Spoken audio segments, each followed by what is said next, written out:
બીજો વ્યવહાર આયા. ચલો બ્રિજેશ વાંચો. ચલો ઉભા થા. બાકીનો કોઈનો અવાજ નહીં.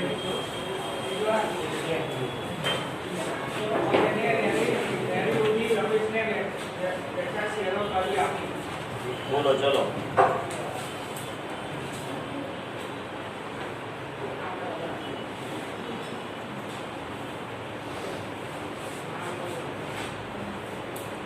ફરીથી વાંચો.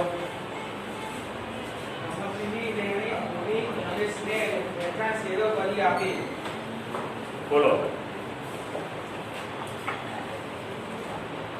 એના આગળ વાંચો. ચલો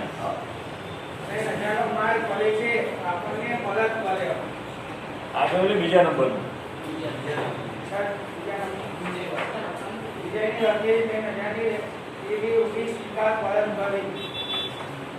એમાં શું ખબર પડી કે બોલ છે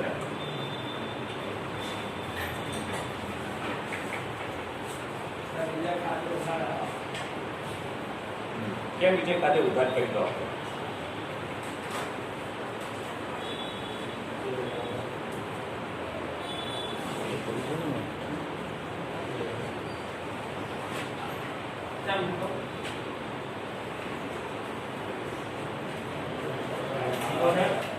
બીજી બેચ બીજો વ્યવહાર ફરીથી કરવાનો. વ્યવહાર વાંચ પહેલા. વિજયની લખેલી 3000 ની દેવેન્દ્રથી સ્વીકારી પરત કરી. બોલો આપણે વિજય ખાતે ઉધાર કેમ કર્યું, લેણું જમા કેમ કર્યું? વિજય લખનાર છે. વિજય લખનાર છે એટલે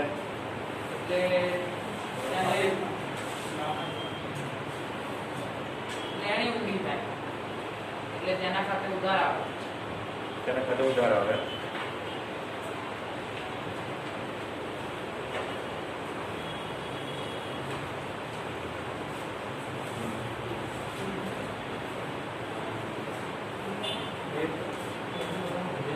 બીજું જ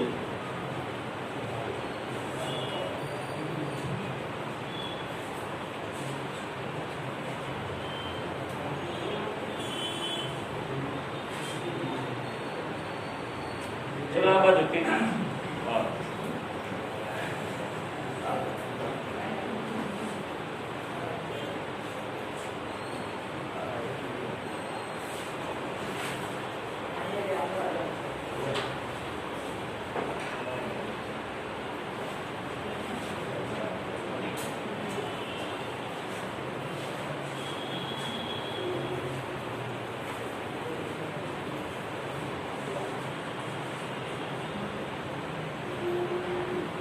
કયો વ્યવહાર છે એ ખબર નથી આપણને. આજે વિજય ખાતું કેમ ઉધાર કરીએ પૂછ્યું.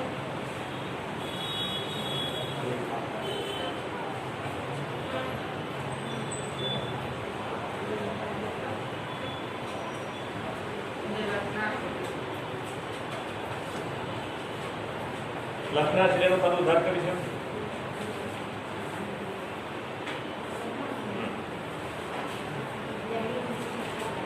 લેણી ઊંધી છે એટલે વિજય ખાતું ઉધાર કર્યું છે.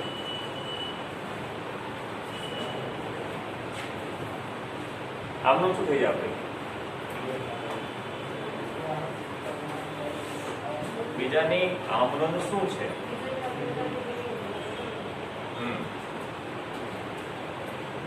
બોલો વિજય ખાતું કેમ ઉધાર કર્યું છે?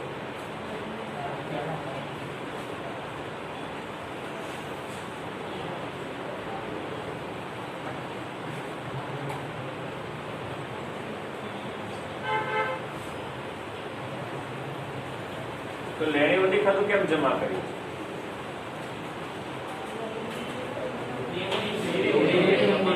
દેવી ઊંધી ખાતું કેમ જમા કર્યું?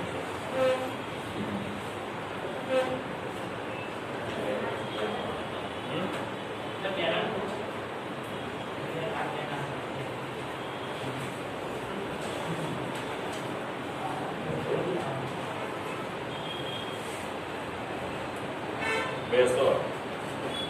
મેં નિયમો બધું યાદ કરવાનું કીધું છે આમનું કેટલી વાર કીધું છે?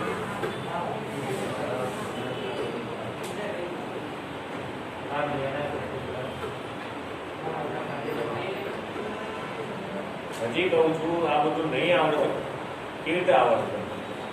નિયમો બધા યાદ નહીં રહેતા.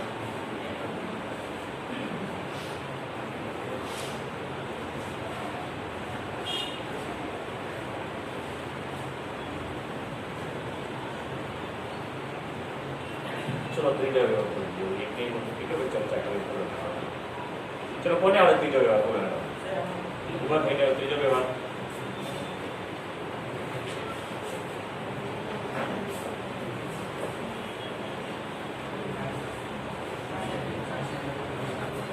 ચલો વેચાણ સરસ સમજાવું. અહીંયા ધ્યાન રાખજો. જો વારે ઘરે નહીં સમજાવું પછી.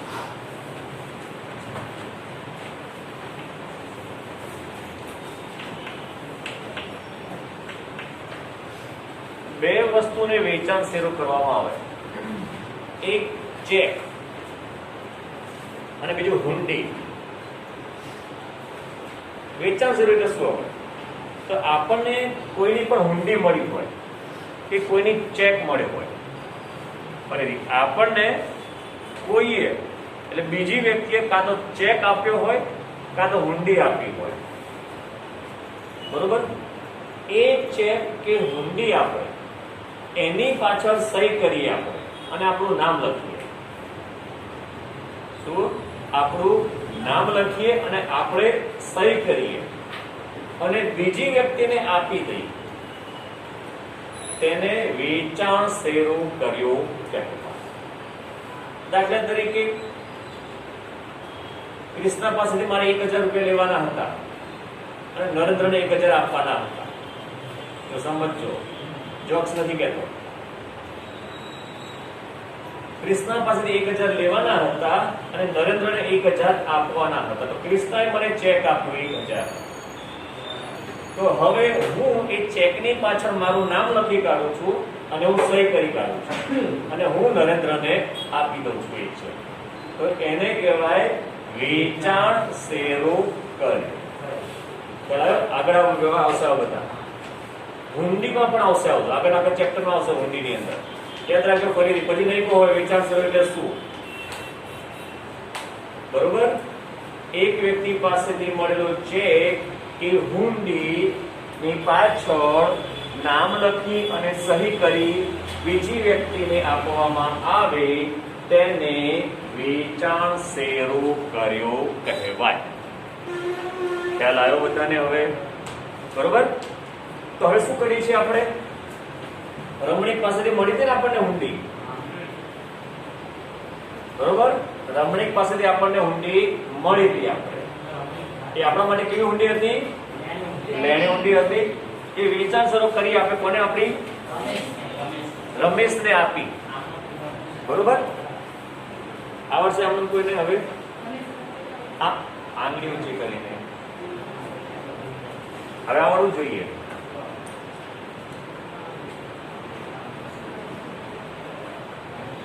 આવડે છે?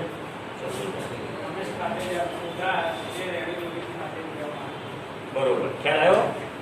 રમેશને આપણે આપીએ છીએ એટલે રમેશ મેળવનાર છે એટલે મેળવનારનું ખાતું શું થાય? અને આપણી પાસે હુંડી જાય છે. જાય તો જમા. બરોબર? લખી નાખું. કયો વ્યવહાર છે? રમેશ ખાતે ઉધાર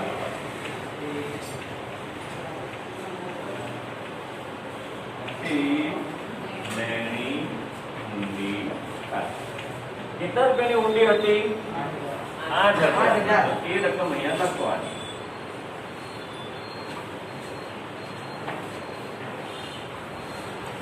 બાજે રમણીકની હુંડી રમેશને વેચાણ શરૂ કરી આપી તેમ.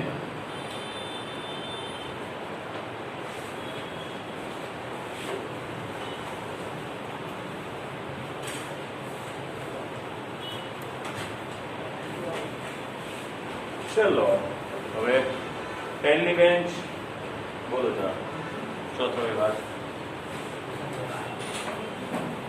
₹3000 નો માલ પરેશે આપણને પરત કર્યો.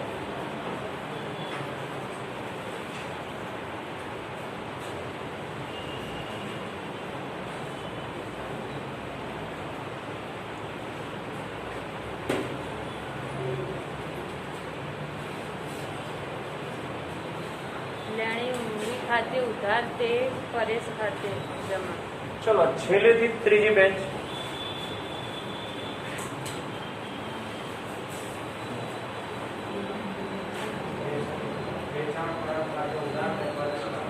વેચાણ પરત ખાતે રાતે પરેશ ખાતે.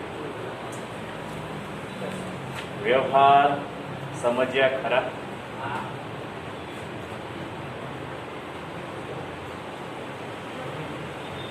આ બાજુથી ત્રીજી બેન્ચ. આવી નોંધ કેમ કરી છે આપણે?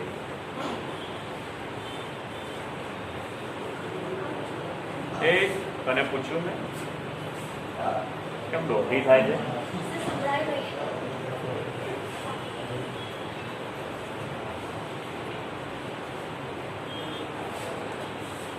પાંચમી બેન્ચ.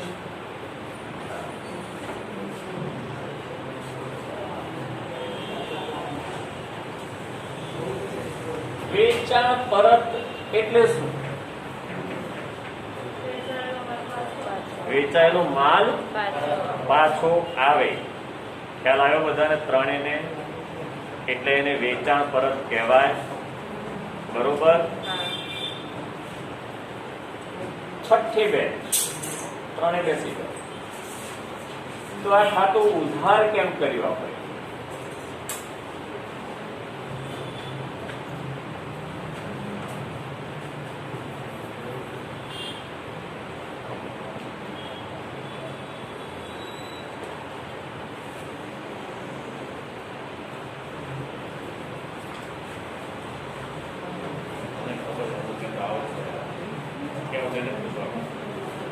ચલો છેલ્લે ત્રીજી બેન્ચ.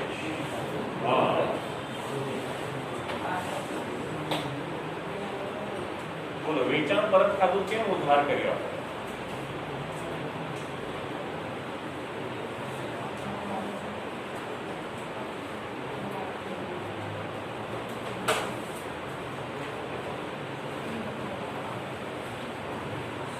ઈચ્છા થઈ ગઈ આપણને?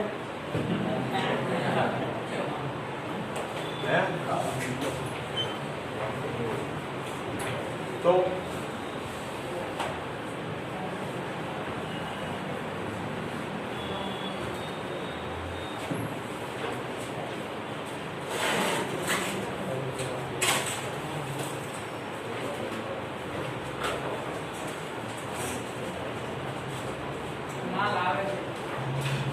માલ આવે છે એટલે ઉધારી શું છે? નિયમિત. શેનો નિયમ? એકાઉન્ટ નિયમ હોય ને. ગુજરાતી નિયમ થોડી લાગવાનો હતો.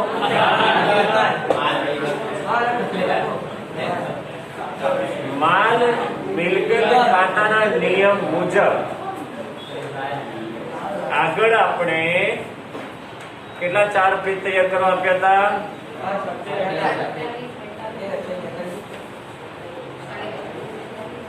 આ બેનને ખબર છે કયા પેજ તૈયાર કરવા આપ્યા હતા? હા કે ના?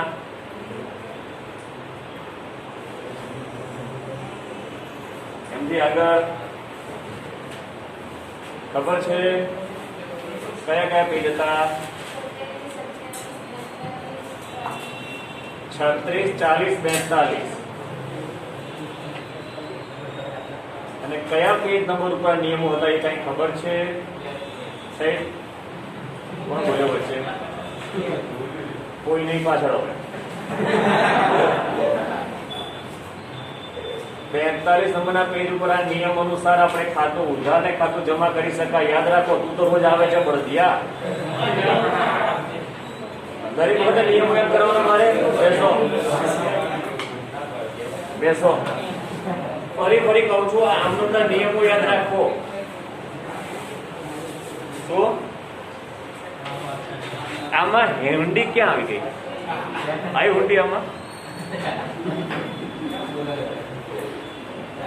શું કીધું છે આપણને? 3000 નું મત પરેશે આપણને પરત કર્યું. એનો મતલબ શું થયો? આપણે કે આપણે આઈ જાય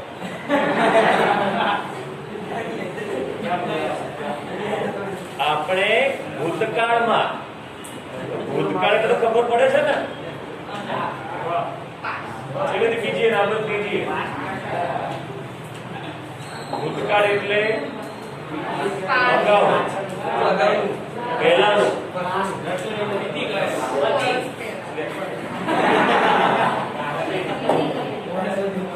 યાદ રાખજો વસ્તુ, વ્યવહાર ઉપરથી નક્કી કરવાનું છે. આપણે વ્યવહાર ઉપરથી નક્કી કરવાનું છે ખરીદ પરત છે કે વેચાણ પરત છે, બરોબર? એટલા માટે ખાસ કહું છું, આપણે ભૂતકાળમાં પરેશને માલ વેચ્યો હતો, એને આપણને માલ પાછો આપ્યો છે, એને કહેવાય વેચાણ પરત. અને માલ મિલકત ખાતાના નિયમ મુજબ માલ આવે છે એટલે એનું ખાતું કરીએ છીએ. અને કોણ આપે છે? પરેશ વ્યક્તિ છે, અને વ્યક્તિ ખાતાના નિયમ મુજબ આપનારનું ખાતું થાય જમા. હવે આ બધું યાદ ના કરાવવું પડે મારે. ચલો લખો આમ નોંધ. વેચાણ પરત ખાતે ઉધાર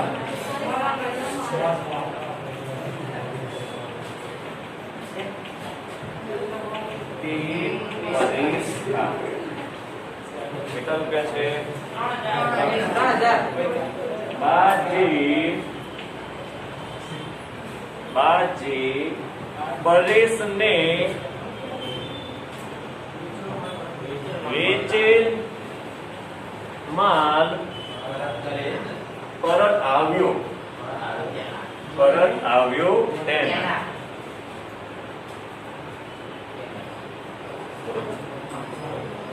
ચલો છેલ્લું,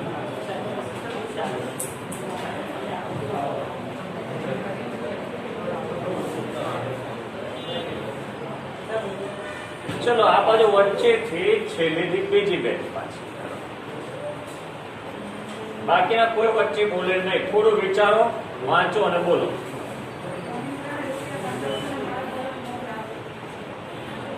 બીજા કોઈ વચ્ચે બોલે નહીં. પાછળ છેલ્લી બેન્ચ કે નથી આગળ વાળા? પાંચ ચોથી બેન્ચ તો ખાસ. હા એટલે માસ પહેલો ખબર ના પડે સાહેબ બોલે. હા બોલો બોલો.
કીધું છેલ્લી બીજી બેન ખાસ સમજી લો બધા. ફરી કહું છું, વ્યવહાર ઉપરથી આપણે નક્કી કરવાનું છે કે ખરીદ પરત છે કે વેચાણ પરત છે. શું થોડું ધ્યાનથી વાંચો. વ્યવહાર ધ્યાનથી વાંચવાનો છે. ને ની નું ના એ કે આ બધા ઉપરથી ફરક પડે છે. મહેન્દ્ર ને મહેન્દ્ર એ સમજો. અહીંયા સમજાવી એકવાર છેલ્લી રીત આ બધું ધ્યાન રાખો બધા. જો અહીંયા આગળ શું થયું છે? મહેન્દ્ર ને સમજો. અહીંયા આગળ મહેન્દ્ર ને ₹1500 નો માલ પરત મોકલાવ્યો. એનો મતલબ શું થયો સમજાઈ દેતા.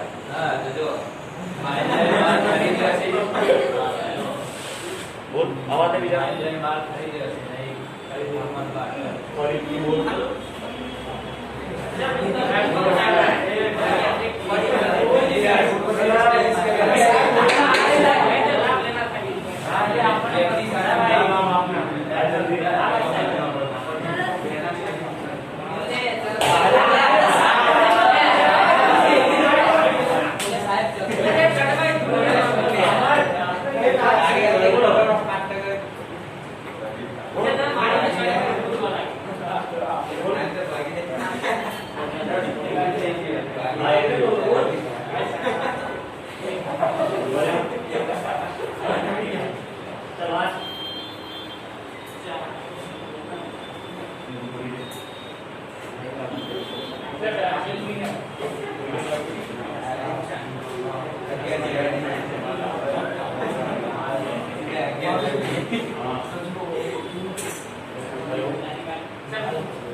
આપણે માલ પરત કર્યો છે. શું બોલ્યું તો આપણે ખરીદ્યો છે. હા, આપણે ખરીદ્યો છે. બરોબર.